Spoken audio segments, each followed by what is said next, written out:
All righty, folks, a ton coming up on today's show. Big revelations from Tulsi Gabbard, DNI, about the Obama administration manipulating intelligence surrounding Russiagate. We'll get into every detail of it. Also, the latest on the Epstein files, a tape of Jeffrey Epstein talking about Donald Trump. We'll also be getting into Columbia University, their full-scale surrender to the Trump administration. But first, you ever see a guy fight like his life depends on it? Because it actually did. Joe Pyfer didn't just beat the odds, he beat the hell out of them. Here's a look at Journey to the UFC.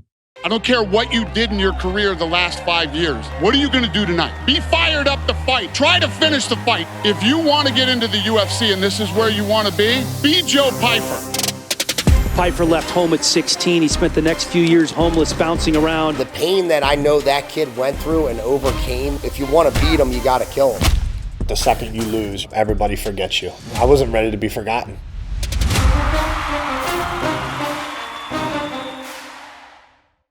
That's Journey to the UFC, the Joe Pyfer story. Watch the premiere now only on Daily Wire Plus and at dailywire.com. Also, we're just over a month out from the release of my brand new book, Lions and Scavengers. You can pre-order a signed copy right now, but only at dailywire.com/shop.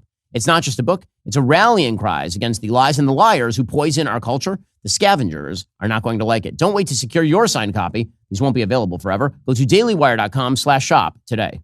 Alrighty, so yesterday on Wednesday, Director of National Intelligence Tulsi Gabbard, who has been somewhat on the outs with the Trump administration, at least a little bit, ever since the hubbub over whether to bomb Iran's nuclear facilities or not. Well, now she is back and better than ever because she has now made the claim that Barack Obama committed an act of treason back in 2016, 2017, the tail end of his presidency, the very beginning of the Trump presidency. So she has now declassified documents that she claims prove intelligence officials in the Obama administration lied about Russia's efforts to influence the 2016 election. Specifically, she is claiming that this intelligence community assessment that was eventually released at the beginning of 2017, just before Donald Trump took office, was doctored in order to reach the conclusion, among other conclusions, that not only did the Russians interfere in the election, but that the Russians did so in order to get Donald Trump elected.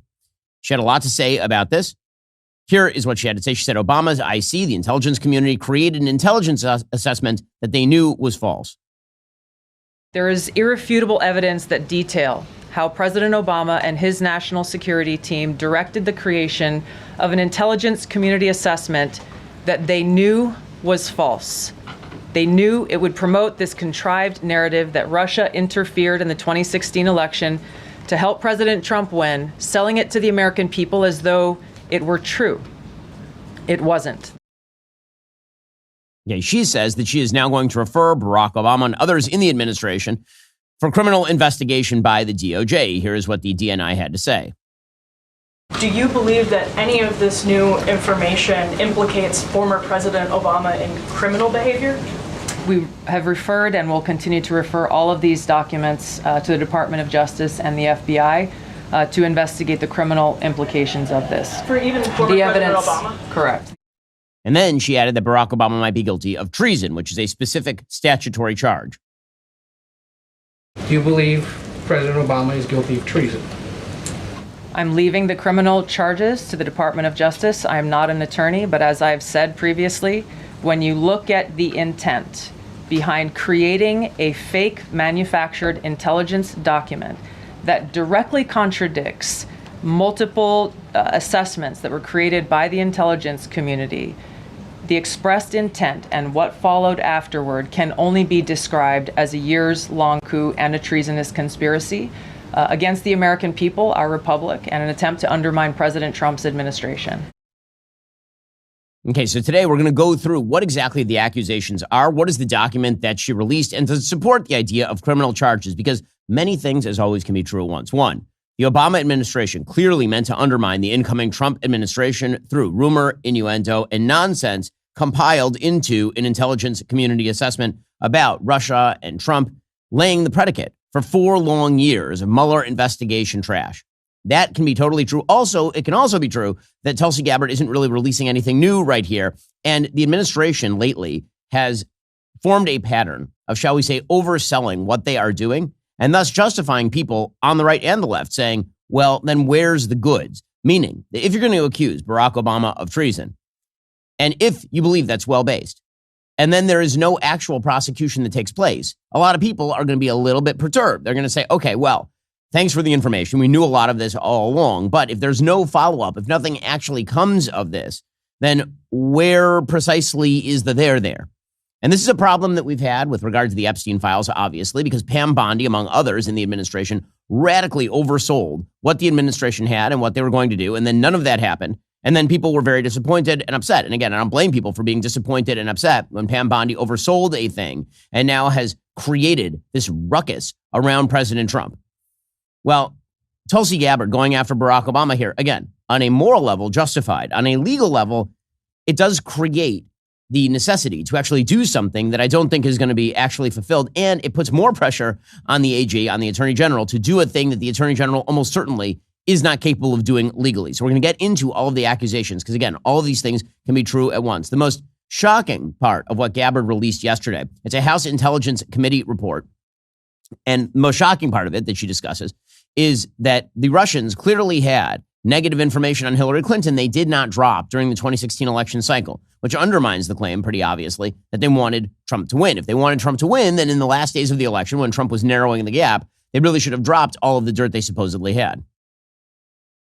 The report goes into great detail about the information that Russia and Putin had on Hillary Clinton, which included possible criminal acts like secret meetings with multiple named U.S. religious organizations in which State Department officials offered, in exchange for supporting Secretary Clinton's campaign for the presidency, significant increases in financing from the State Department. They also had documents that showed the patronage of the State Department to State Department employees who would go and support Hillary Clinton's presidential campaign. There were high-level DNC emails that detailed evidence of Hillary's, quote, psycho-emotional problems, uncontrolled fits of anger, aggression, and cheerfulness, and that then Secretary Clinton was allegedly on a daily regimen of heavy tranquilizers.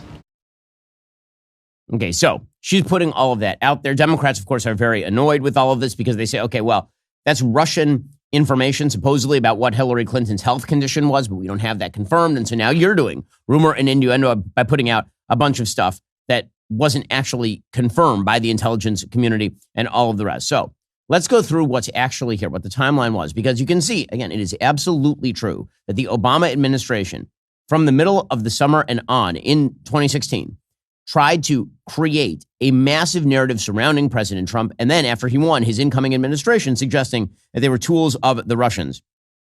Kimberly Strassel over at the Wall Street Journal lays out the actual timeline here, which is pretty telling. She says, according to a new report released by the DNI, career security analysts in a September 2016 intelligence community assessment did not believe Russia had the capabilities to successfully execute widespread attacks on election infrastructure and judged it more interested in making the U.S. electoral process appear illegitimate, which is pretty much what it did. By December 8th, 2016, the intel community had compiled a 7-page President's Daily Brief draft on what cyber activities it had found during the election.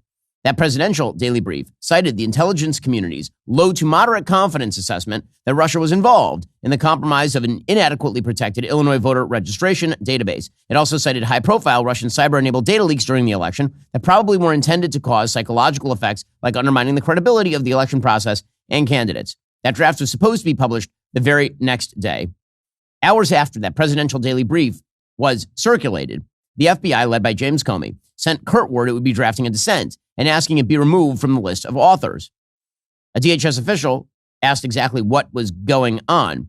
Later, the DNI killed the publication of the PBD based on some new guidance.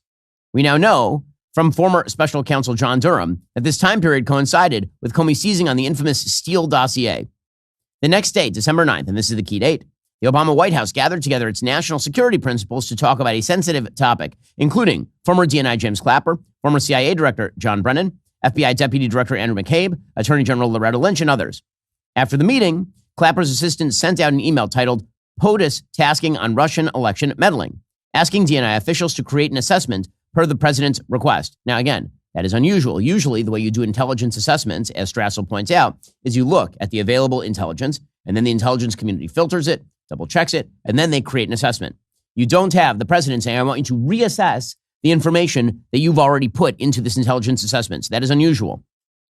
From there, says Strassel, it was a straight shot to the new and inflammatory January 6th intelligence community assessment. The new ICA baldly blared, quote, "We assess Russian President Vladimir Putin ordered an influence campaign in 2016 aimed at the U.S. presidential election. Russia's goals were to undermine public faith in the U.S. democratic process, denigrate Secretary Clinton, and harm her electability and potential presidency. We further assess Putin and the Russian government developed a clear preference for President-elect Trump. We have high confidence in these judgments." And is that contention specifically that the House Intelligence Report that Gabbard released goes after?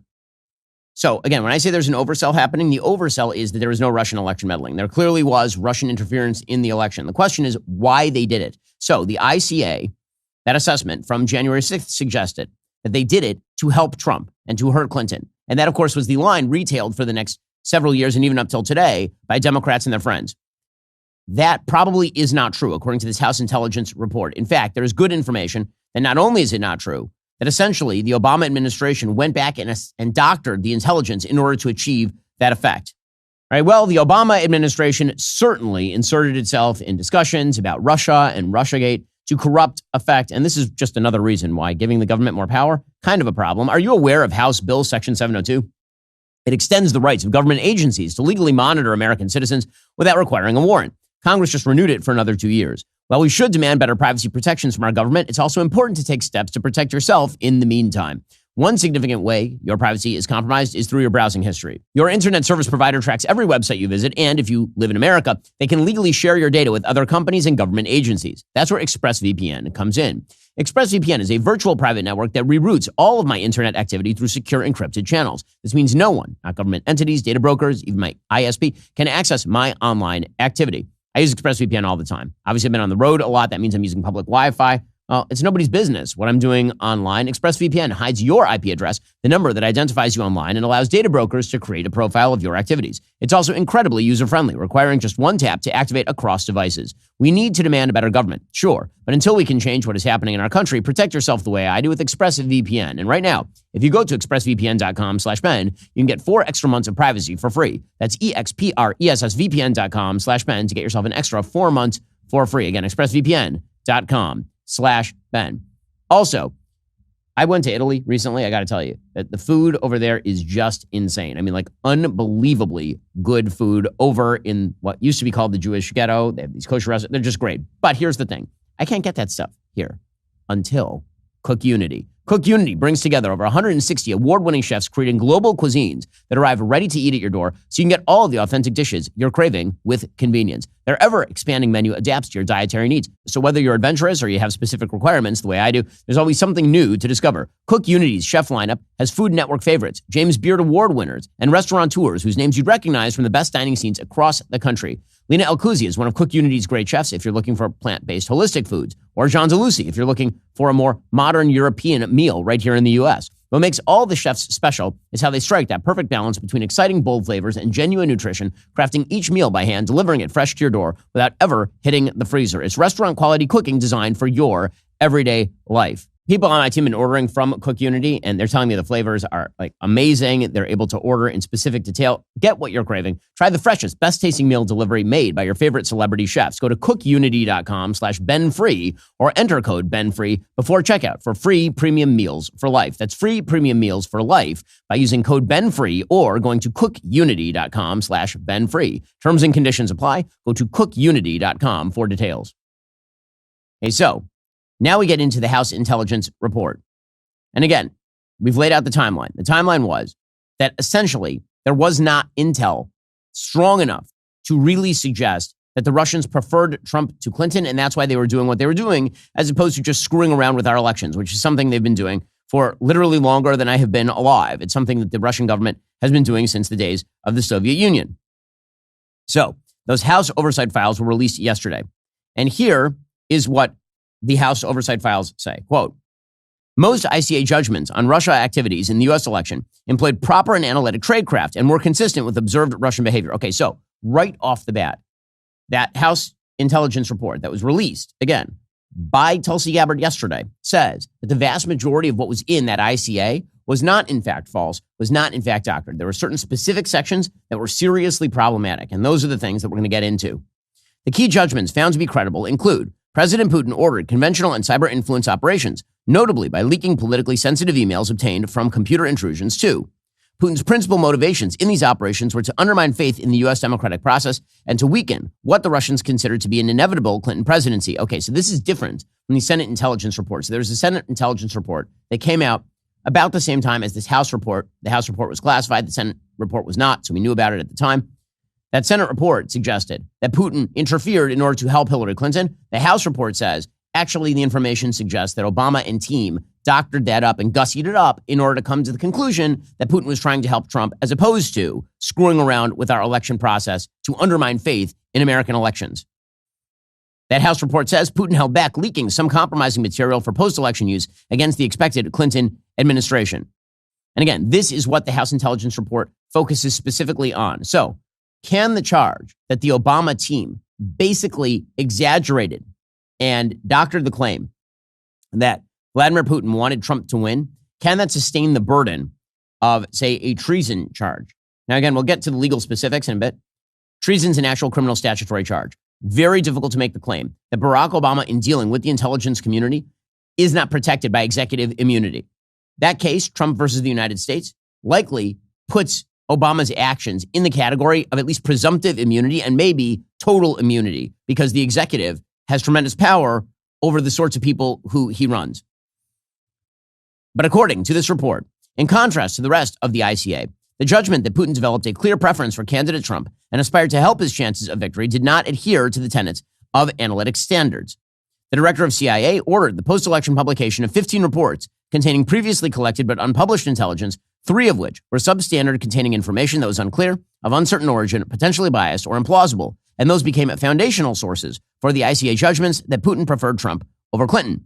The ICA then misrepresented these reports as reliable without mentioning their significant underlying flaws. One scant, unclear, and unverifiable fragment of a sentence from one of the substandard reports constitutes the only classified information cited to suggest that Putin, quote, aspired to help Trump win. And, says the House committee, the ICA ignored or selectively quoted reliable intelligence reports that challenged and in some cases undermined judgments that Putin sought to elect Trump. So what did the ICA actually said? They said, quote, we further assess Putin and the Russian government developed a clear preference for Trump. We have high confidence in these judgments. It also said CIA and FBI assess with high confidence Putin and the Russian government aspire to help Trump's chances of victories when possible by discrediting Secretary Clinton. Now, again, that is the controversial part of the ICA that Gabbard is citing right here. And as the House report says, unlike routine IC analysis, the ICA was a high-profile product ordered by the president, directed by senior agency heads, and created by just 5 CIA analysts using one principal drafter. Production of that ICA was subject to unusual directives from the president and senior political appointees, in particular, DCIA. The draft was not properly coordinated within the CIA or the IC. The ICA did not cite any report where Putin directly indicated helping Trump win was the objective. That judgment rested on a questionable interpretation of this one unclear fragment of a sentence. The unclear fragment is part of a sentence that reads, quote, Putin had made this decision to leak DNC emails after he had come to believe the Democratic nominee had better odds of winning the U.S. presidential election and that candidate Trump, whose victory Putin was counting on, most likely would not be able to pull off a convincing victory. So a senior CIA operations official said, we don't know exactly what is meant by that. 5 different people read it 5 different ways. Now, again, that is literally the only material that was used by the ICA to determine that Putin wanted Trump to win. But when it says whose victory Putin was counting on could mean expected, desired, hoping for. It could mean a lot of things. CIA officers in the component running Russia operations described, according to the report, how 2 versions of the report, one without the fragment and one with, were published as the ICA was being written. The ICA bullet text is alarming, implying the existence of a Russian plan for engagement with the Trump campaign that most readers would see as strong evidence of Putin showing a clear preference for candidate Trump. But the ICA omits critical report context, which, had it been made available to the reader, would show the report to be implausible, if not ridiculous. And again, so some of those big indicators that this was not true is that Putin made no positive mention of Trump. He actually was skeptical of both Trump and Clinton, that they could improve strained relationships. The ICA judged that Putin wanted to help Trump's chances of victory when possible, by discrediting Secretary Clinton. But when the race evolved to the point that it became possible for Putin to help Trump win, the polls narrowed dramatically as Election Day approached. The ICA did not address why Putin didn't drop all that information that we quoted Gabbard before saying, all about Hillary Clinton's health and all of the rest. Now, this is the part that, of course, is getting all the headlines, is the fact that there was a bunch of material in the FBI's possession that showed that the Russians had what they thought was information about Secretary Clinton's health and all of the rest, suggesting that she had, quote, intensified psycho-emotional problems, including uncontrolled fits of anger, aggression, and cheerfulness, that she was placed on a daily regimen of heavy tranquilizers, and while afraid of losing, she remained, quote, obsessed with a thirst for power. Or that the SVR, that is Russian intelligence, had information that Clinton suffered from type 2 diabetes, ischemic heart disease, deep vein thrombosis, and chronic obstructive pulmonary disease. So why didn't they release that is sort of the question. Right? Why didn't they release all of that in order to hurt Clinton if they wanted to hurt her in the last days of the election? That is the case that is being made by Gabbard and also by this House Intel report. By devoting nearly 2 pages of ICA text, says the report, to summarizing the Steele dossier in a high-profile assessment intended for the president and president-elect, the ICA misrepresented both the significance and credibility of the dossier reports. The ICA referred to the dossier as Russian plans and intentions, falsely implying to high-level U.S. policymakers the dossier had intelligence value for understanding Moscow's influence operations. So again, this is to support the idea that the ICA was designed in order to put a bunch of bad stuff about Trump out there into the public view. The ICA used the Steele dossier, is what the House committee concluded. The ICA lent an inaccurate sense of credibility to the dossier by describing it using intelligence terminology without addressing all of the serious intelligence tradecraft red flags that characterized the dossier. So, concluded the House, quote, President Putin's priorities were not focused on election operations designed to help candidate Trump win. Rather, his priorities appeared focused on post-election operations to undermine the credibility of the expected and possibly preferred Clinton administration, and on calling into question the fairness and effectiveness of the American democratic process. So who's to blame for this? According to the report, by finishing the ICA before the new president was inaugurated, the outgoing, that'd be John Brennan, retained total control over who could see the raw intelligence cited, who was allowed to review the draft, and what comments would be accepted or rejected. Senior experienced CIA officers who objected that the intelligence did not support the key judgments that Putin, quote, aspired to help Trump win, were silenced by Brennan in December 2016. Those officers might have had their voices heard if the ICA's publication delayed until after the inauguration to allow the incoming CIA director to manage the process. Okay, so, again, many things could be true. Those are the key findings of that House report that was released by Tulsi Gabbard. Essentially, that there's very little question, according to that report, that the ICA that was done at the behest of Barack Obama directly, based on that December 9th meeting, that it was biased in favor of the proposition that Donald Trump had been boosted on purpose by Vladimir Putin, which ended up being sort of the key load-bearing foundation of the Mueller investigation. Now, here's the problem. We already know a lot of that stuff. There's nothing super-duper new about all of that. This is the point that's being made by the editorial board at National Review. Quote, following Trump's stunning victory, Obama directed his intelligence officials to hurriedly compose and publish an intelligence community assessment to highlight Russian interference in the election. Obama and VP Biden met with top national security officials on January 5th, 2017, the day before they briefed the incoming Trump. That meeting covered Russian interference in the election, contacts between Trump transition official Michael Flynn and Russia's ambassador to the U.S., and the Obama administration's withholding from the Trump transition team of intelligence about Russia. In the last minutes of the Obama administration, then National Security Advisor Susan Rice wrote a memo to file discussing that January 5th White House meeting led by Obama. The memo minimized Obama's role and shifted primary responsibility for the probe to FBI Director James Comey. But here's the point National Review is making. All of the above has been well known for 8 years. Even though Gabbard presents it as a shocking revelation, there's nothing new about Obama's connection to the Trump-Russia collusion farce. Alrighty, coming up, we'll get into all the latest Epstein developments, and we're joined by journalist Michael Tracey, who actually looked at all the details on the Epstein stuff. It's not speculation. We'll get into the facts, and here's the thing. Facts don't care about your feelings. Here's one that should make everyone think twice. Nearly half of American adults would face financial hardship within 6 months if they lost their primary income. Policy Genius makes finding life insurance simple, helping you secure real coverage so your loved ones have the financial safety net they need when it matters most. With Policy Genius, you can find life insurance policies starting at just $276 a year for $1 million in coverage. It's an easy way to protect the people you love and feel good about the future.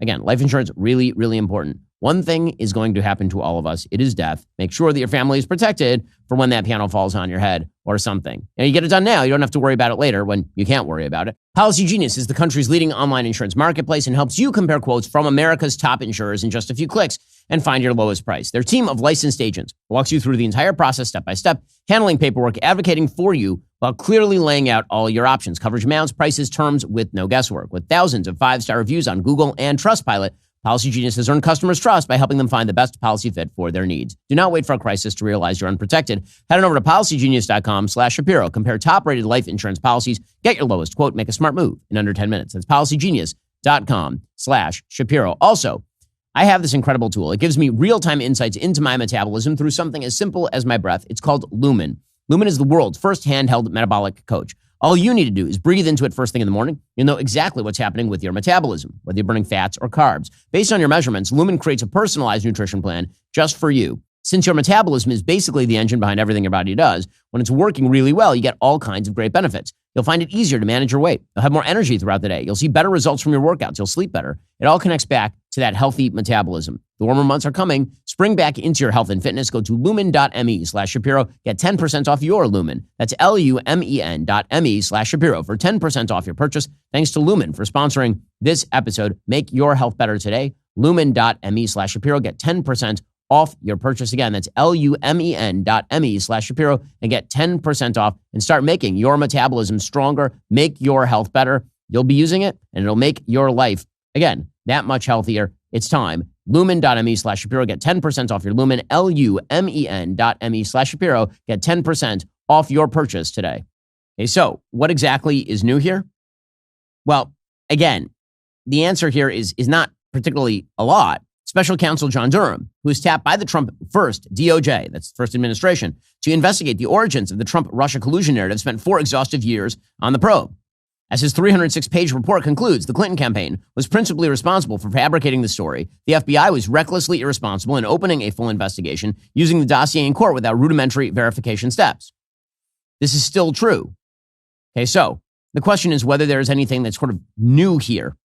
And Eli Lake, who, of course, was very early on Russiagate, like from the very beginning, covering this, and now writes for the Free Press. He said, one area where Gabbard does bring new information to light is the revelation of a whistleblower inside the intelligence community who did not believe the intelligence supported the conclusion in that ICA that the Russian government developed a clear preference for President-elect Trump.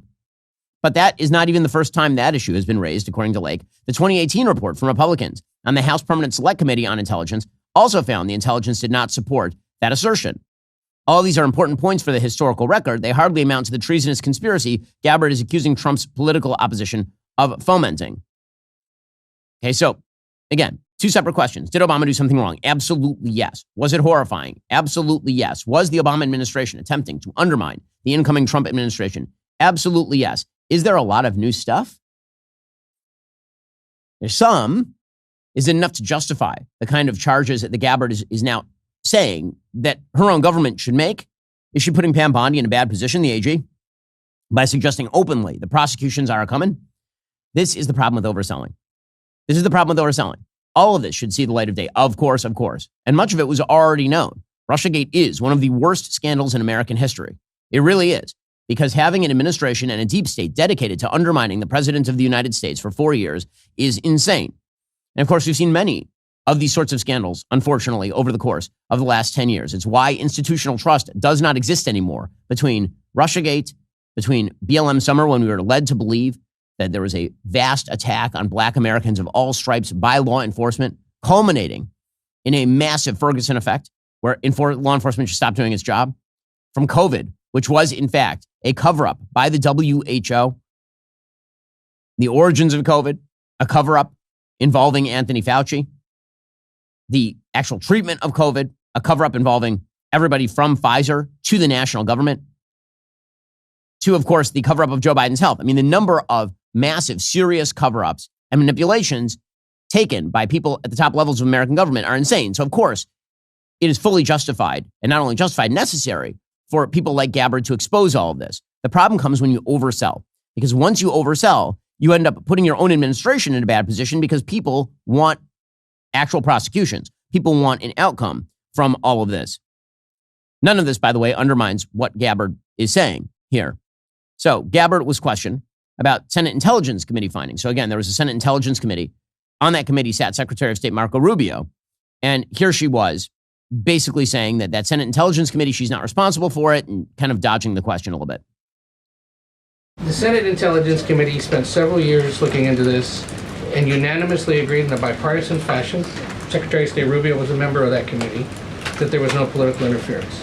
There was a years-long Justice Department investigation into this as well that also concluded no political interference. So help us, from a 50,000-foot level, explain, what do you now have that refutes those two? Sure. I'm not asking you to take my word for it. I'm asking you and the media to conduct honest journalism and the American people to see for yourself in the documents that we've released now, close to 200 pages, that point in multiple references, multiple examples, to include comments that have been made by senior intelligence professionals who are some still working within these agencies today that confirm the conclusions that we have drawn, that President Obama directed an intelligence community assessment to be created to further this contrived false narrative that ultimately led to a years-long coup to try to undermine President Trump's presidency. And it's your belief that those two previous investigations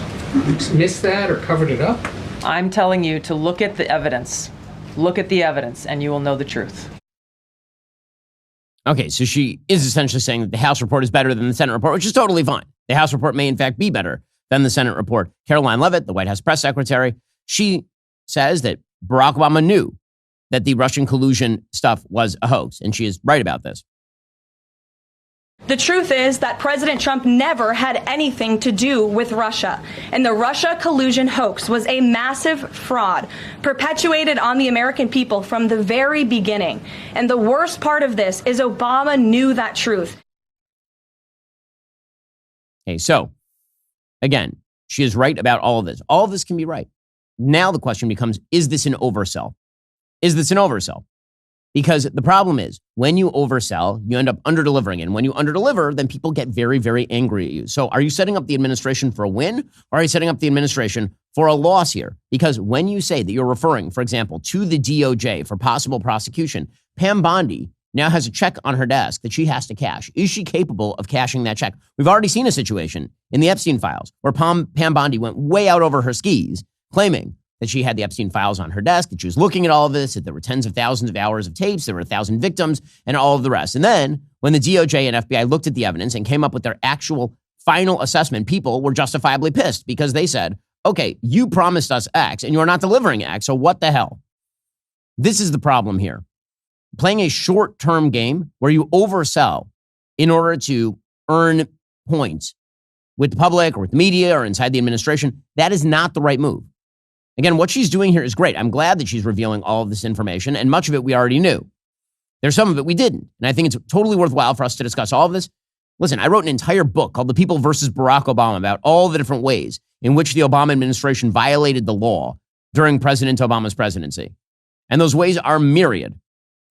Okay, but the question is, if you are part of the Trump administration, and right now you are attempting to deliver, what is the deliverable? It's not just, if you want to go out and say, listen, we have new revelations, here are the revelations, we wanted to show them to you in the interest of transparency, that is one thing. Saying that you're referring to the DOJ for criminal prosecution that is almost certainly not going to happen, that is a mistake.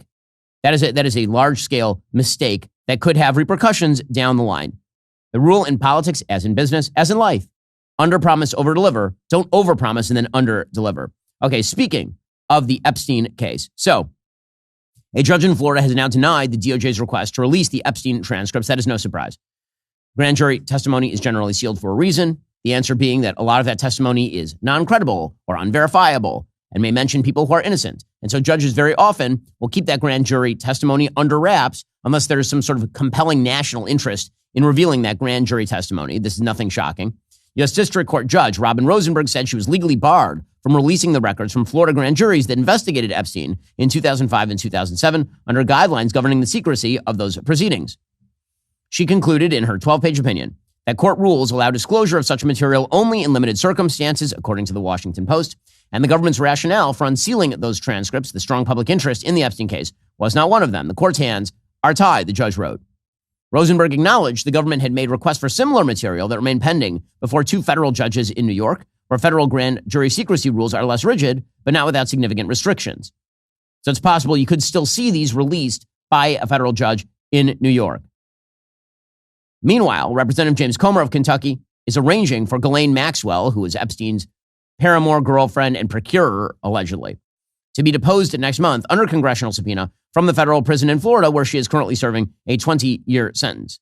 Now, as we talked about yesterday, she has every interest at this point in trying to barter for her release by saying that she's going to talk about all the stuff that happened that she apparently has supposedly never talked about, even though she has openly said in a variety of settings that she doesn't really have all that much information and all that. Well, listen, we should get to the bottom of all of this. Everyone of good heart should be interested in finding out who raped whom, who was sex trafficked to whom, what does Ghislaine Maxwell know, what happened and when, and how did Jeffrey Epstein get all of his money, and all the rest of this sort of stuff. None of those questions undermine the fact that the evidence the DOJ and the FBI are looking at force them to come to a conclusion they clearly did not want to come to on Jeffrey Epstein. Now, the case that is being made by the left and some members of Horseshoe Pseudo-MAGA is that the reason that the Justice Department is not releasing a bunch of files is because President Trump is in them. Now, I would be shocked if President Trump is not in the Epstein files, by which I mean many, many famous people are mentioned by Jeffrey Epstein over the course of the last 25 years in documents and other materials that were gathered for his prosecution on both the state and the federal level. I would be shocked if President Trump, who was a close friend with Jeffrey Epstein throughout the 90s and early 2000s, was not in the files, wouldn't you? I mean, that'd be kind of surprising because publicly he was associating with him. We have tapes of Trump with Epstein at parties. So it'd be kind of shocking if he wasn't in the files. But the media, again, treating everything as a revelation, even though it is not a revelation. According to the Wall Street Journal, when Justice Department officials reviewed what AG Pam Bondi called a truckload of documents related to Jeffrey Epstein earlier this year, they discovered that Donald Trump's name appeared multiple times, according to senior administration officials. In May, Bondi and her deputy informed the president at a meeting in the White House that his name was in the Epstein files, the official said. Many other high-profile figures were also named, Trump was told. Being mentioned in the records isn't a sign of wrongdoing. The official said it was a routine briefing that covered a number of topics and that Trump's appearance in the documents was not the focus. They told the president at the meeting the files contained what officials felt was unverified hearsay about many people, including Trump, who had socialized with Epstein in the past. One of the officials familiar with the documents said they contain hundreds of other names. They also told Trump senior DOJ officials didn't plan to release any more documents related to the investigation of the convicted sex offender because the material contained child porn and victims' personal information. Trump said at the meeting he would defer to the DOJ's decision to not release any further files. So let's just be clear. Much of the hubbub today surrounding this story from the Wall Street Journal is paying attention to one half of the story and ignoring the other half of the story. So they are saying that because Trump was informed that his name was in the Epstein files, therefore he covered it up. They're ignoring that the same sources who said that Trump was informed that his name was in the Epstein files, those same exact sources say the DOJ had already determined not to release those files, and Trump said fine. So far from Trump being the initiator of any sort of cover-up, the idea here is that they came to him, they said, Mr. President, there's a bunch of crap in these files. A huge percentage of it is unusable, unreleasable. Your name is in there, and we're not releasing any of it. And Trump said, okay. All right. So, I mean, really, like so? Because otherwise you have to make the allegation. If you want to make the allegation, go for it. But you have to make the allegation that there was something so deep and dark and terrible in the Epstein files about Trump personally that he is now personally engaged in a cover-up on behalf of a sex pest, criminal, rapist of children. That's a hell of an allegation. If you're going to make an outsized allegation like that, you should have some outsized evidence, not just information that Trump was, quote unquote, in the Epstein files, which of course we already knew. Now, there is a tape that has been released by the left-wingers over at Midas Touch. It is a tape from 2010 of Jeffrey Epstein being asked about Trump and underage girls. And this is being turned into a hubbub. ABC News put out this tape yesterday. Have you ever had a personal relationship with Donald Trump? What do you mean by personal relationships? Have you socialized with him? Yes, sir. Yes? Yes, sir. Have you ever socialized with Donald Trump in the presence of females under the age of 18? Though I'd like to answer that question, at least today, I'm going to have to assert my 5th, 6th, and 14th Amendment rights, sir. Okay, so you can see in the tape that he actually shakes his head while he is saying this, and then he says he's going to assert his 5th, 6th, 14th Amendment right. And this has turned into, again, a spotlighted area in the Epstein case because he doesn't give an answer. Okay, well, I mean, he is going to not incriminate himself. That's why he's citing the 5th, 6th, and 14th Amendments, the rights against self-incrimination, because he's saying, if I say yes, then that includes me in involvement with underage girls, and he was, again, under criminal investigation at the time. So does that mean something for Trump? So people are playing this as though it means something for Trump. Again, they keep basically implying that Trump is involved in a full-scale cover-up of pedophilia and a pedophilia ring based on what? The fact that he associated with Jeffrey Epstein back in the 90s and 2000s, like virtually every other famous major person in politics and the media. And again, that doesn't mean that's good. That's just the reality. Okay, which, of course, is why, for example, the House is now seeking to subpoena Bill and Hillary Clinton over possible links to Ghislaine Maxwell. Already more on the Epstein updates. Plus, journalist Michael Tracey will join us to talk about what's actually in those files in just 1 second. First, America is back thanks to President Trump and Senate Majority Leader John Thune's working family tax cuts. We stopped the biggest tax hike in history. That's what Democrats wanted. That's only the beginning. The big, beautiful bill also cut taxes on tips and overtime, secures the border, finishes the wall, and protects Medicaid for Americans, not illegal immigrants. Leader Thune and Senate Republicans got President Trump's conservative agenda done, providing real relief for every hardworking American that's up early and home late. We're bringing manufacturing jobs back home. We're making America great again. Tell Leader John Thune and Senate Republicans, thank you for delivering President Trump's agenda. Learn more at onenationamerica.org. According to the New York Post, they're not just, by the way, going to subpoena Ghislaine Maxwell. They're now going after Bill and Hillary. Representative Scott Perry of Pennsylvania introduced the motion for subpoenas during a federal law enforcement subcommittee hearing. It was approved by the Republican-led panel via voice vote with no roll call taken.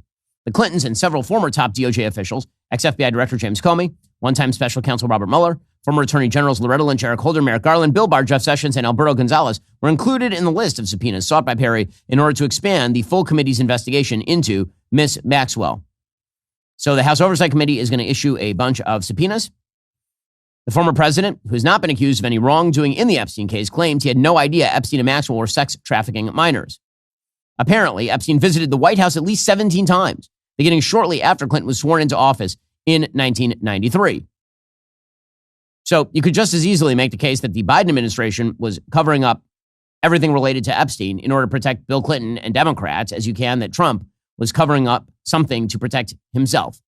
And the answer to all of this, of course, is that if there was something in the Epstein files that was so deep and dark and terrible about Donald Trump, and the Biden administration had control of that, and the Biden administration leaked like a sieve against Donald Trump, you don't think that any of that would have been released? Democrats, of course, are trying to play this up to the hilt. Hakeem Jeffries, the House Minority Leader, he says that the Republican Party and Donald Trump are now protecting pedophiles. What billionaires, what well-connected donors, what elite people are they trying to protect?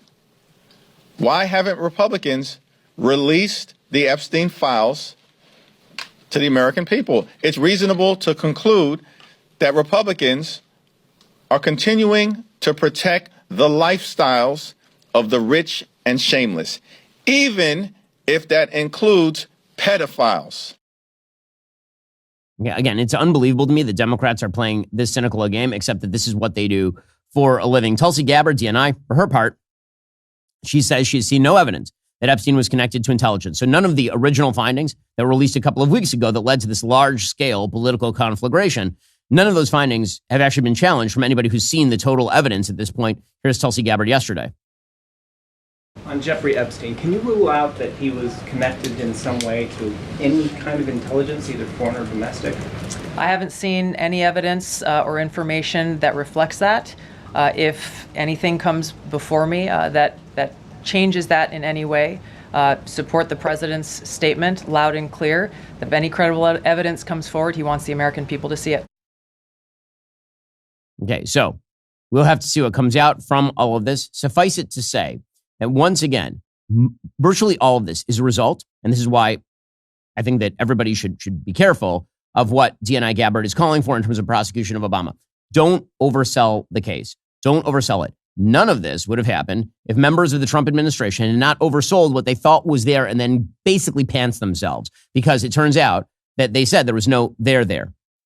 If they just said, listen, we're looking into all the files, it appears at this point there is not available evidence for prosecutable offenses. And we still have open questions about Jeffrey Epstein, but I just want to warn you now that that's what's coming down the pike. That certainly would have been a better way of approaching this. Being clear and transparent with the American people also means being clear and transparent when you're giving something they don't want. And that includes saying things to your supporters that they don't exactly want. Don't chum the waters and then be completely unable to catch any fish with the net. That, I suppose, would be one of the big conclusions from all of this on behalf of people in the Trump administration. Joining me on the line to discuss everything Epstein related is Michael Tracey, independent journalist and political commentator. He's been known for his skepticism toward the legacy media. Of course, his work appears everywhere from The Nation to The American Conservative. Michael, thanks so much for joining the show. I really appreciate it. Great to see you, Ben. I think it's fair to say we've probably found ourselves in disagreement quite often over the years, but it's always so lovely to find these points of convergence. Maybe we can call it our wonderful secret. Yeah, exactly. So let's talk about the Epstein files and what is actually there. It seems to me pretty obvious that one of the things that happened here was just overselling and overselling and overselling. That people speculated in the absence of evidence, which is normal. It's a normal human thing to do. You see something suspicious like Jeffrey Epstein being worth hundreds of millions of dollars. Nobody knows where his money came from or how he got it. And there are all sorts of rumors that have been going on for 20 years now about what was going on Epstein Island, all the people who were going there, who they were, and all the rest. And then it seems that members of the Trump administration, particularly Pam Bondi, oversold this and suggested they had tremendous evidence and then came out with a conclusion that basically there was no evidence that, one, he was a member of an intelligence organization, two, that he was trafficking to third parties in prosecutable fashion. They didn't have evidence to support that. Or three, that he was blackmailing anyone, any third party on the basis of such information. And the entire world has gone nuts. So what are people getting wrong about this case? Where are these allegations, where do these rumors come from in the first place, aside from the fact that, again, salacious rumors just spread very easily on the internet? It's a confluence of hysteria that I think informed this frenzied speculation. Number one, you did have people like Kash Patel, who were not particularly scrupulous in their discussion of this matter while they were private citizens. There's now a notorious clip of Kash Patel in late 2023 on Benny Johnson's show commanding the FBI director at the time, Chris Wray, to put on his big boy pants and let us know who the pedophiles are. That's basically a direct quote. And even in 2023, when Kash Patel made that statement, it was not particularly well-founded of a supposition to think that Chris Wray was actively concealing this explosive list of pedophiles that he just had sitting around or hidden in a vault somewhere and could unveil, much to the amazement of the American populace. One misconception that I think people are not really adequately familiar with is that even if you go back to the initial prosecution of Epstein in Florida in 2007, 2008, that led to the now infamous non-prosecution agreement that was overseen by Alex Acosta, who later became Trump's first labor secretary, there were serious evidentiary problems that the prosecutors involved with that investigation perceived as to their likelihood to obtain a conviction should Epstein take the case to trial, which he and his very high-powered legal team, Alan Dershowitz, Ken Starr, et cetera, he obviously had the means to get the best representation possible. They were signaling their willingness to potentially take this case to trial, and some of those prosecutors were wary of their probability of success at trial, which is why they were more inclined to potentially get a plea. So there were victims, as they put it, who in some instances exonerated Epstein or did not want Epstein to be prosecuted. Don't take my word for any of this. You can go look at the 2020 Department of Justice Office of Professional Responsibility report that goes over this in great detail. And even the most hard-charging prosecutor, so there was some dissension within the federal prosecutor's office in South Florida about the best manner in which to approach the Epstein prosecution. But even the one who was most aggressive in wanting to go after Epstein acknowledged that none of the victims that she surveyed ever claimed that they had been trafficked to any other third-party individual. It was all in relation to Epstein to the extent that there were allegations. So that's been known for a long time. People just don't care to particularly look at the incredibly copious factual record around the story, nor, and this is incredibly galling to me, and I'm interested in your views on this, nor has it really penetrated the popular consciousness here that there's a demonstrable track record of serial fabulism when it comes to some of the core Epstein accusers, namely the accuser from whom this whole allegation of a sprawling child sex trafficking conspiracy springs, Virginia Giuffre. I know you know, Ben, she admitted that she falsely accused, she fabricated depraved claims against Alan Dershowitz for nearly a decade. And Alan Dershowitz is an unusual figure in many respects, but he also had the means and the motivation to litigate what he always maintained were defamatory claims against him to its culmination. And his claims were vindicated on that score because even Giuffre, represented by David Boies, who was a longtime legal antagonist of Dershowitz, even he had to humiliate himself essentially by acceding to an acknowledgement from Giuffre that she had falsely accused Dershowitz of these crimes. That she had been, how they worded the settlement was that she may have misidentified Dershowitz. Really? You may have misidentified someone you claimed to have been sex trafficked to on 6 or 7 occasions. So that's fatal, one would think, to the credibility of a Giuffre. And there are other confabulations of hers over the years, which explains why when Ghislaine Maxwell was prosecuted in 2021 and went to trial, the prosecutors, led by Maureen Comey, who's now been fired, did not call Virginia Giuffre to testify.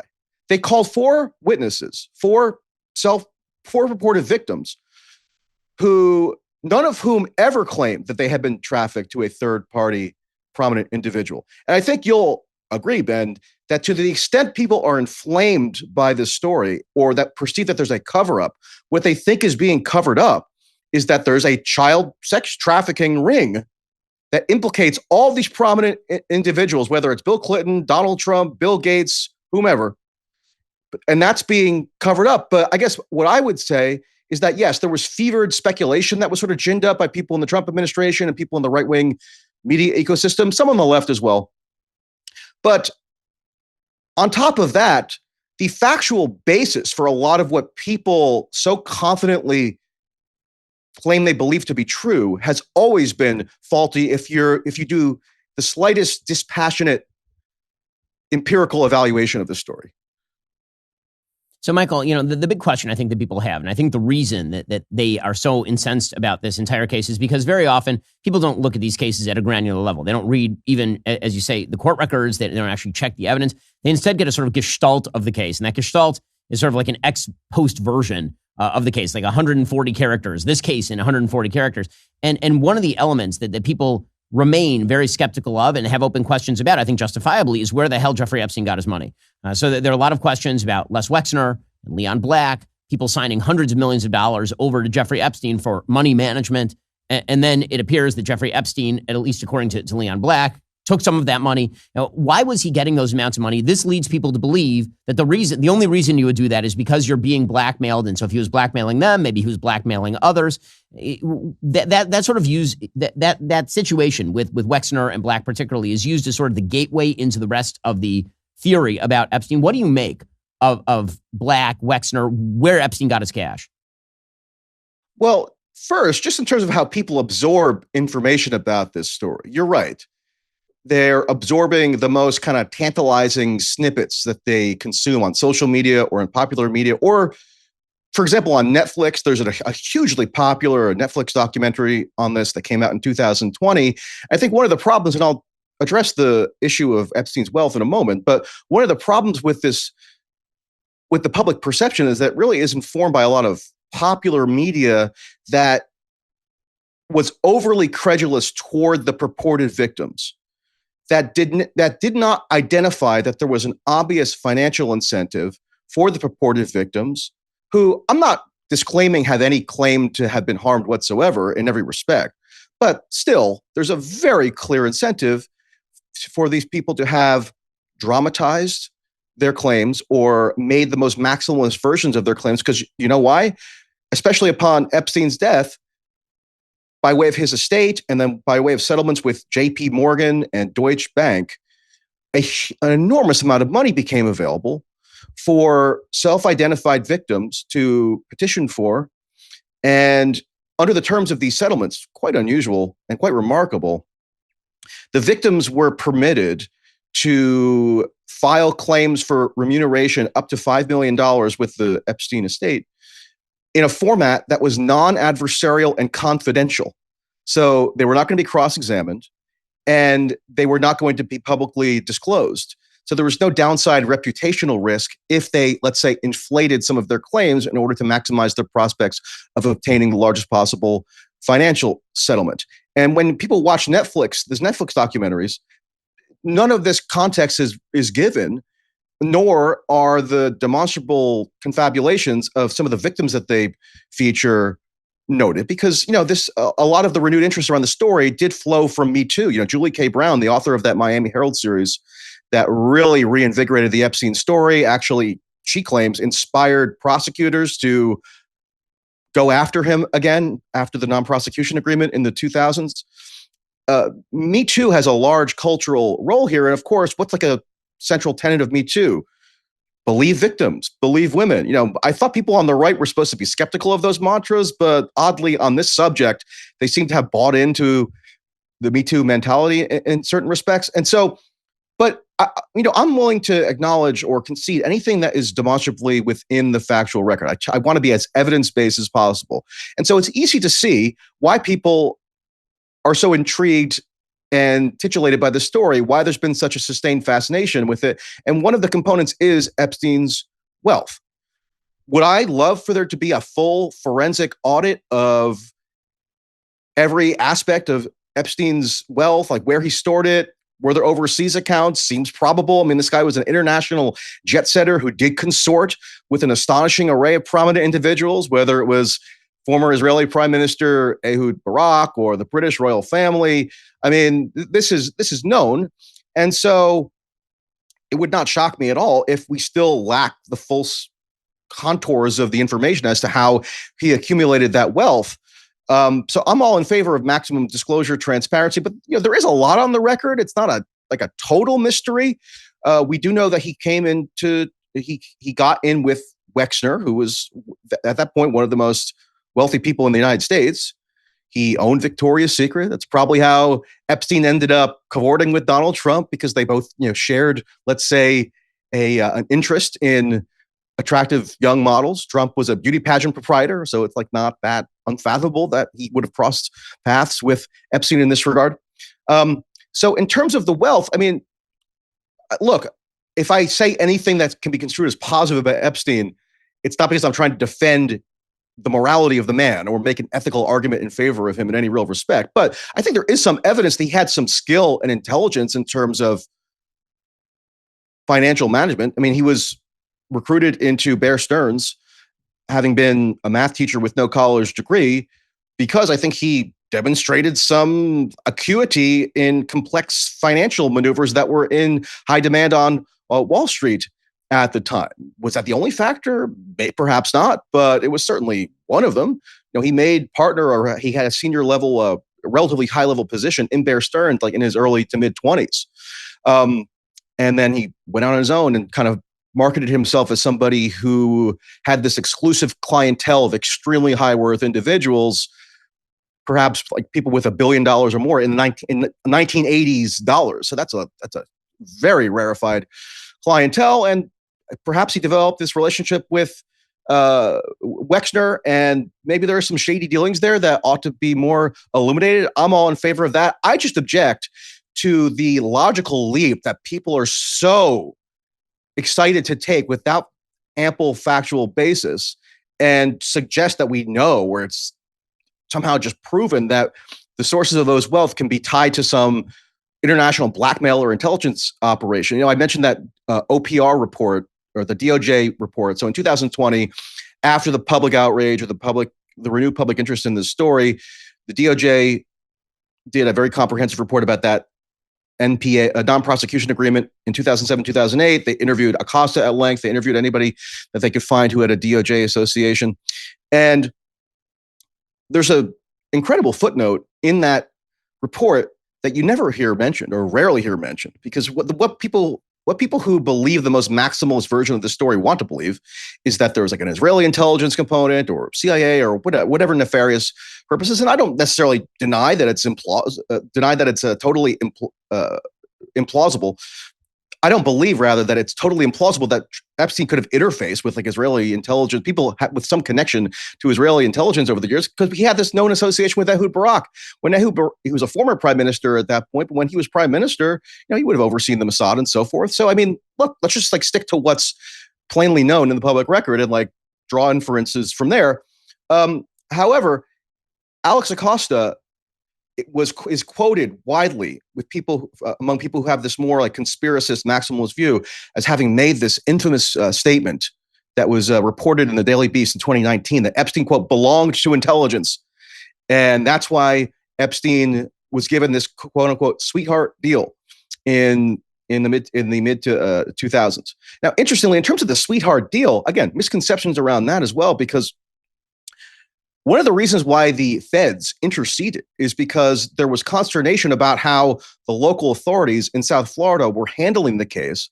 And there was a concern that if the Palm Beach district attorney was allowed to handle the case entirely on its own accord, Epstein would not face any incarceration at all, he wouldn't have to register as a sex offender. So the feds, Acosta says that his role, as he saw it, was to provide a federal backstop. So there would be an obligation imposed on Epstein to have to, for example, submit to some degree of incarceration, however lax people might have thought it was. And Epstein did have to register as a sex offender, although, yes, he did use his wealth to kind of game that system in the aftermath and get more lenient treatment than others on the sex offender registry would have.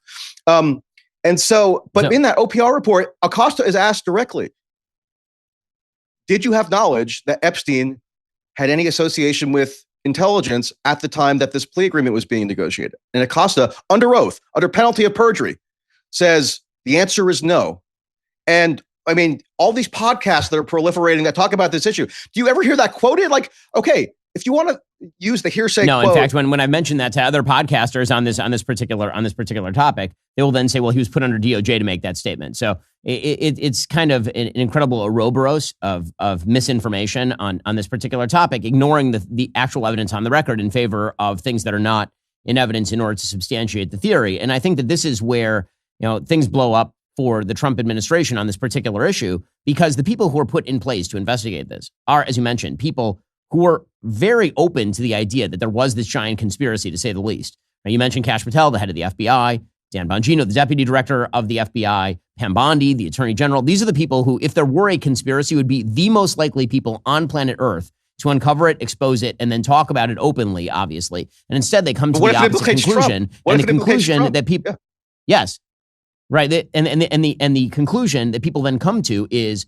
well, they must be in on the conspiracy, right? They've flipped 180 degrees. They were pro-conspiracy before. Now they're anti-conspiracy, and that can only be because they're in on it right now. And then you see, obviously, cynical people on the left jumping on President Trump, saying that it's a cover-up. That's really why this is happening, is because Trump's name is in the First of all, it'd be shocking if Trump's names were not in the files, considering he was friends with Jeffrey Epstein for solidly 15 years. And Bill Clinton's name's in the files. As you mentioned, a lot of prominent people are in the files. The search for a sort of further answer. I get why people are curious and upset because they were oversold the story, but you've been the most detailed expositor of what's actually in the evidence, and the desire by people to assume facts not in evidence, or that the absence of evidence is evidence of a conspiracy, it puts us in the realm of the unfalsifiable, which is the case I've been making all along. And if you're going to accuse people of being complicit in a child rape and sex trafficking cover-up, you better have more than just, I'm speculating about a series of facts that I don't have in evidence, and I'm ignoring the evidence that's currently on the table.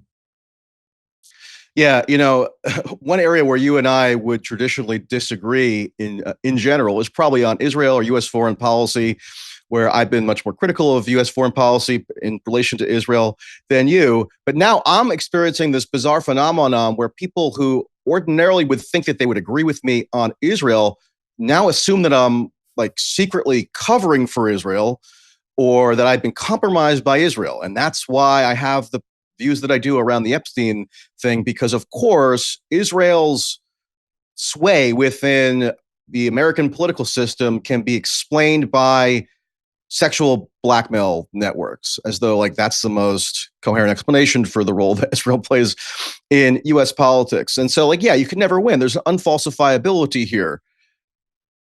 I think unfalsifiability is best reserved for the realm of religious dogma, in my estimation. So like, people have unfalsifiable beliefs when it comes to certain doctrinal tenets of the religious system that they adhere to. And they will openly acknowledge that like, no, there is no possible evidence that could disprove my belief that, say, I don't know, Christ was resurrected or Muhammad ascended to heaven on a winged horse or whatever. And okay, I mean, we can get into a philosophical debate about that. But in terms of like current affairs and in terms of like, in terms of matters that could actively defame people and have in relation to this story, I think there should be a little bit more circumspection exercise rather than these wild, grandiose claims. And yeah, Kash Patel is guilty of it. Dan Bongino is guilty of it. I mean, so they, to the extent that they're implicated in something, I would argue that they're implicated in these like lazy habits of mind and kind of pandering to an audience. And, Kash Patel perhaps should apologize if he wrongly impugned, like Chris Wray, for instance, who he personally accused of concealing the quote unquote Epstein list, or a list of pedophiles. And now Kash Patel's in that exact same position. And, by his own logic, I guess he would also be indicted by what he was accusing Chris Wray of. So as just as a matter of like public decency and honor, I mean, I think he should give some accounting of that. But the thing is, people don't want him to account for that. They want to account for the conspiracy that he is assumed to now be party to. And also, Trump is at fault here as well, as I think you would probably acknowledge. I mean, there's just no plausible deniability that he had a lengthy relationship with Jeffrey Epstein.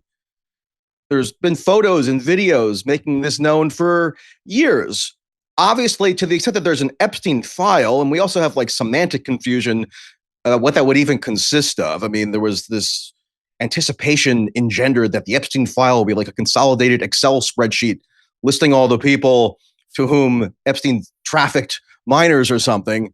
But no, like what would be an Epstein file? It would be like FBI 302s, being memorializations of interviews that have been conducted over the many investigations that have been done on this subject, or documentary evidence that's under seal, et cetera. Another irony here is that to the extent that there's a lot of material still that's not been disclosed to the public, particularly in the civil litigation context, a lot of that's remained concealed out of deference to the purported victims, meaning that they have outsized privacy rights. Right. And therefore, they're entitled to have materials concealed seemingly in perpetuity. I mean, I agree with Dershowitz in that we should call for maximum disclosure, even if it would be seen as averse to the interests of those victims, because, sunlight is the best disinfectant. But for Trump to have launched this weird crusade, like disavowing his own supporters and calling it a hoax, and who even knows what precisely he means by hoax? Is he saying the files are a hoax or the whole Epstein story is a hoax? Like, he's not often that precise with his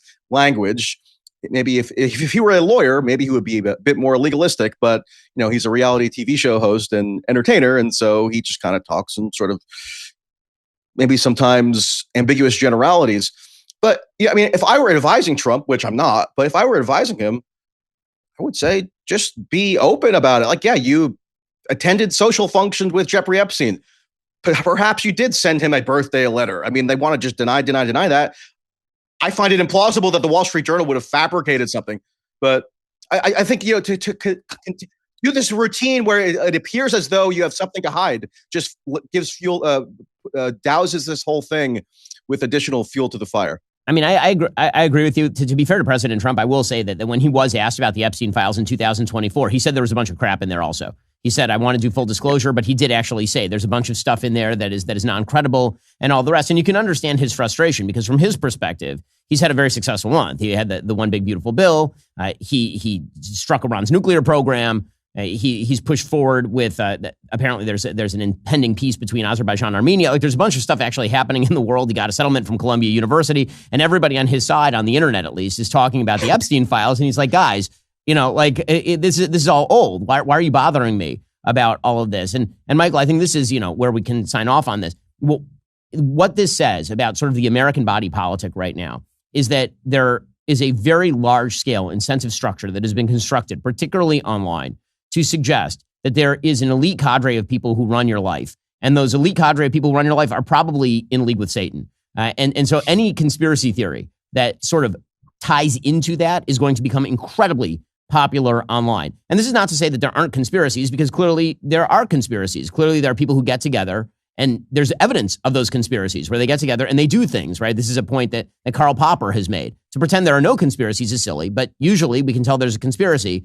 by the people who get together and actually do the thing. So, for example, you can say that Anthony Fauci and company were trying to silence particular people when it came to their take on the COVID lab leak theory, right? We actually have evidence of that. We have emails of that being sent back and forth. You have evidence. The Trump-Russia conspiracy. Some of the Russiagate materials. Yeah, Russiagate had many conspiratorial elements. Yeah.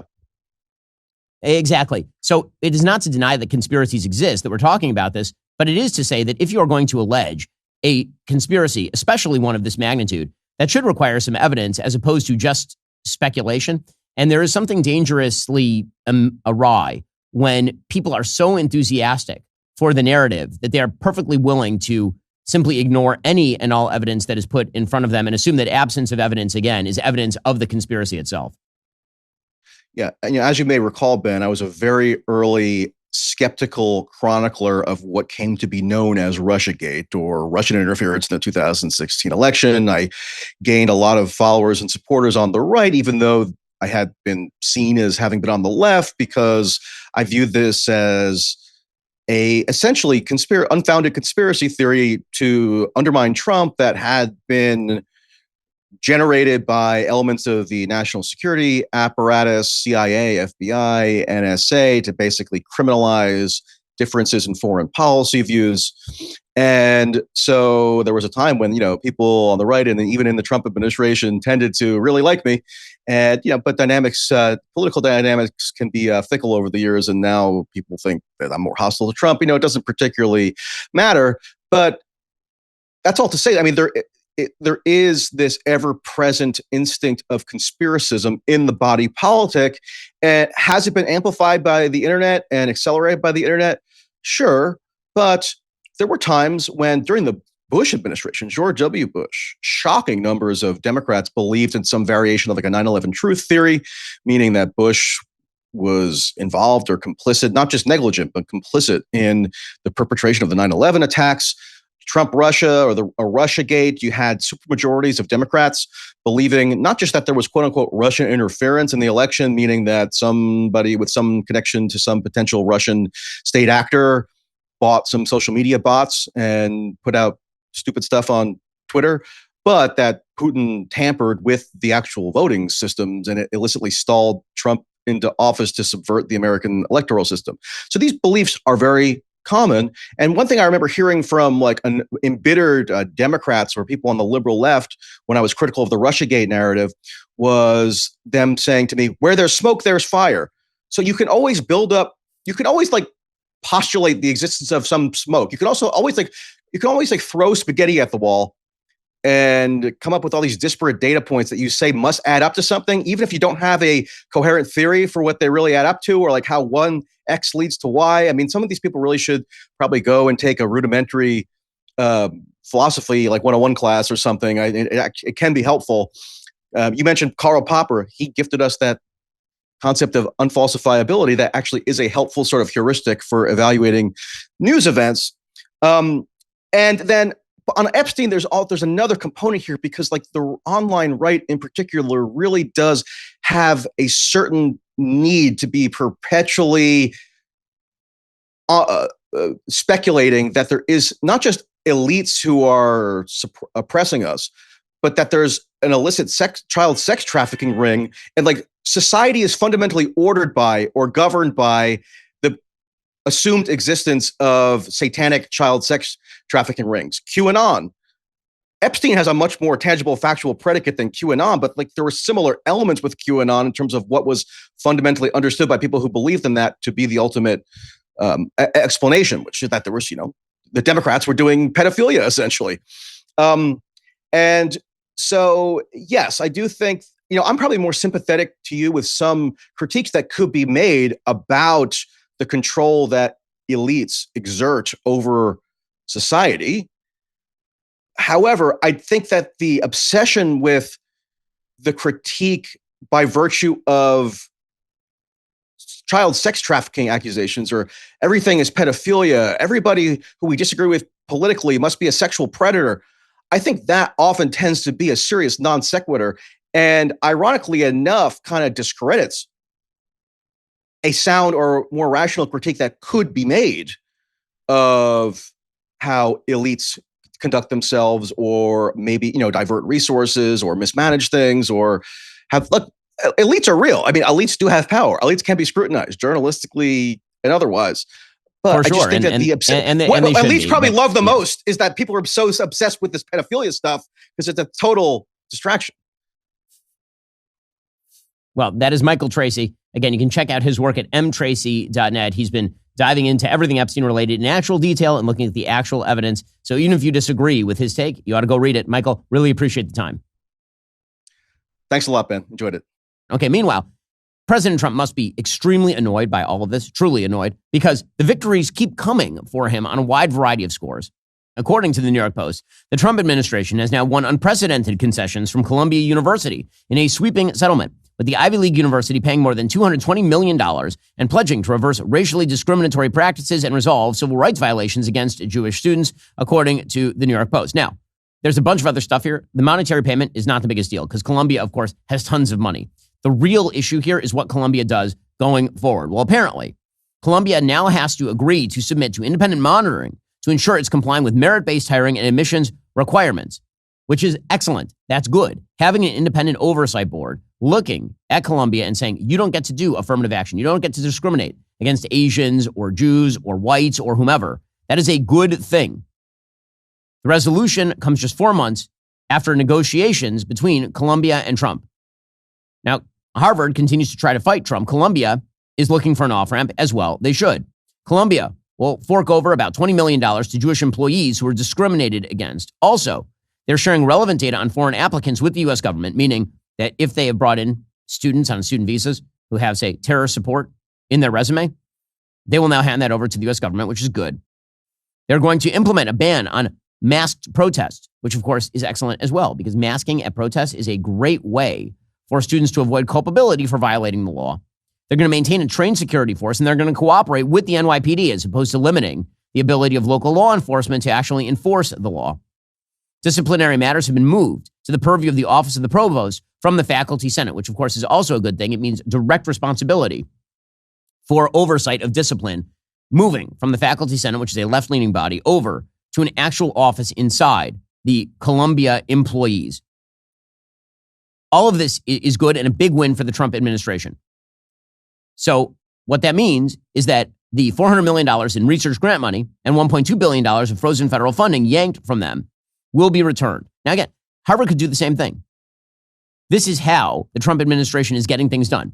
For all those people who were suggesting that the Trump administration is just randomly willy-nilly pulling money out of research at gigantic institutions like Columbia or Harvard, the answer is no. They are using that as a lever to get these universities to abide by the law. And now Columbia, presumably going forward, will abide by the law. They, by the way, have already said that there are some 80 students who participated in rioting, trespass, violation of property, and all the rest, who are going to be suspended anywhere from 1 to 3 years, which effectively means you need to transfer over. We don't want you at Columbia anymore. And if those rules hold, then this sort of despicable behavior on campus will not be a thing going forward at Columbia. So good for the Trump administration. That is, in fact, a big win. Meanwhile, President Trump continues to achieve wins on the economy. Now, one of the amazing things about President Trump's tariff regime, a regime that, by the way, I think is not particularly good for the American economy. I don't like tariffs. I think that many of those tariffs are wrong-headed. With all of that said, it is worth noting that the Trump administration's approach to tariffs has been so baked into the cake that when the tariffs are still high but lower than what people thought they were going to be, the markets react positively. As the New York Times' Anna Swanson points out, 6 months ago, few people would have anticipated the United States would place a 15% tariff on exports from Japan, one of America's closest and most long-standing allies. President Trump had campaigned on the idea of a 10% universal baseline tariff plus a higher levy on China. On Tuesday, when Trump announced a trade deal that included a 15% tariff on Japanese products, there was a palpable sense of relief. The reaction is a testament to just how quickly and completely Trump has transformed the world's expectations regarding tariffs. In a few short months, the president has normalized tariffs at rates that would have been shocking just months ago by threatening even higher levies and holding out the prospect of devastating trade wars. He has somehow made sharply higher tariffs, which are now at rates not seen in a century, feel like a relief. I mean, and that's right, because the economy is looking at this. They're thinking, okay, Trump is taking an off-ramp. Hell, at least we're not getting 40, 50% tariffs. Now, do I think that this means that this is now good economic policy? I don't. I don't think that these tariffs at 15%, 10%, 20%, that really is going to accomplish the goal of reshoring large-scale manufacturing in the United States. I don't think that's likely to happen. I think that it's likely to raise prices on American consumers because eventually it will be passed down to the American consumer. I would prefer that the Trump administration were pursuing a fulsome free trade policy with pretty much everybody except for China, Russia, Iran, North Korea, and countries of similar ilk. With that said, is that a hell of a lot better than people thought it was going to be? Is it closer to a rational policy? Yes. And what does that mean? That means if the economy starts to sink because of the tariffs, Trump will move again. I've said this many times. President Trump is heterodox, but he is responsive. He has ideas that are different from the conventional norm, in some cases for the good, in some cases for the bad. But he shifts and moves with reality on the ground.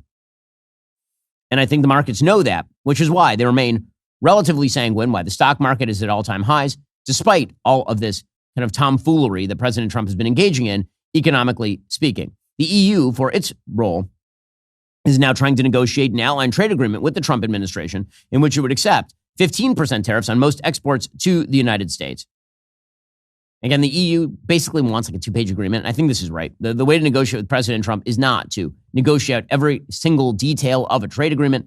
The goal here is to get something on paper that President Trump can feel good about for these other countries, and then get to the end of this process before President Trump kicks in 30, 40, 50% tariffs. And that is likely to be the outcome of all of this. At the very least, for those who said that Trump could not actually cut a tariff deal with Japan or with the EU. Again, Treasury Secretary Scott Bessent has been doing an excellent job on this front. Democrats, meanwhile, simply cannot get off the schneid. They're having a very, very tough time. You know, they sense that there may be some blood in the water with President Trump because his approval ratings seem to be down a little bit. But the truth is that they don't have a clue as to where to move at this point. Senator Alyssa Slotkin of Michigan, she is admitting that the Democrats are actually kind of split on Trump 2.0. When I sit in rooms with elected Democrats, I really don't think the debate anymore is like progressive versus moderate. I think that's very 2018 or 2019. The debate that I see and the divide is between, people who answer the question like, Donald Trump presidency, take two. Is it an existential threat to democracy? Or is it, like Trump won, bad, but survivable if we just wait it out? And we are divided, and it mixes up who's progressive, who's moderate. Like, that doesn't matter anymore. There are people who are very moderate who believe he's an existential threat. There are people who are very progressive who are like, let's not do anything and wait for bad things to happen. And I'm in camp one. So, again, there is a camp inside the Democrats who are like, well, it's not that bad. That's actually not even the full part of it. There are a lot of Democrats who actually kind of like many of the things that President Trump is doing. And one of the things they like is that he's not a crazy leftist, as many in the Democratic Party are. There was an event yesterday at which a bunch of progressive Democrats went out there and were praising DEI. Here, for example, was Maya Wiley, failed mayoral candidate in New York City, claiming that DEI is what makes us America. This is a country that is for all of us, that has values that we all share, no matter our background, our zip code, our bank account, or our country of origin, or our first language. Right. That this is a country that has been built on the ideal that an America that embraces all of us, embraces our diversity, says every last one of us deserves a fair chance and an equal opportunity, that is what makes us strong. That is what makes us America. Okay, really, if this is your pitch, you got real problems. Ayanna Pressley, the Ringo Starr of the squad, she says the same thing. DEI is a must-have. It is essential. Trump and Republicans are trying to force their vision of an emboldened white supremacy as they work to undo centuries of progress that generations of organizers, activists, and lawmakers have fought to achieve. Diversity, meaning all people. Equity, meaning fair access to opportunity.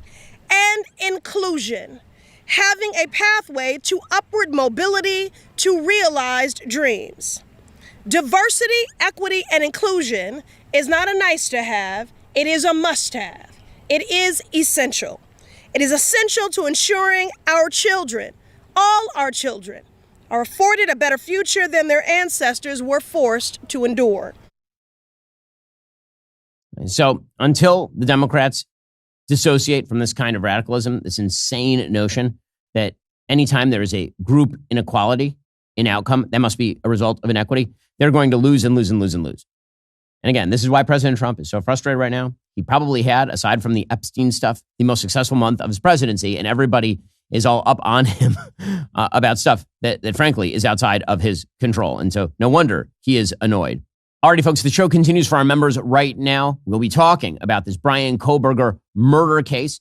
He was not only convicted, he was sentenced yesterday. We'll go through the details. Remember, in order to watch, you have to be a member. If you're not a member, become a member. Use code Shapiro. Check out for 2 months free on all annual plans. Click that link in the description and join us.